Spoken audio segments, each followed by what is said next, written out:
Bismillahirrahmanirrahim. Allahümme salli ala Muhammed ve ali Muhammed ve accil feracahum.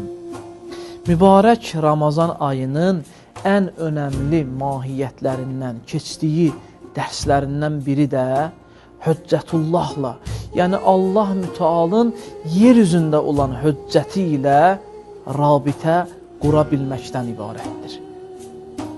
Hüccətullah hər zamanın öz vəlisi, hər zamanın yer üzündə öz xəlifətullahı, yəni imamı, məsumu olmuşdur ki, bizim də bu zamanəmizin Hüccətullahı İmam Məhdi Əccəlallah Taala fərəcəhuş şərifdir ki, səy edəyin, çalışağın ki, bu mübarək Allah ayında o həzrətlə rabitəmizi daha da gücləndirək, daha da səmimiləşdirək.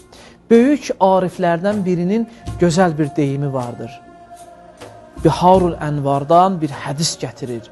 Buyururlar ki, İmam Zaman ağanın barəsində öz ağzımızdan çıxan öz sözümüz, öz qulağımıza çatmamış, yetişməmiş o həzrət eşitmiş olar.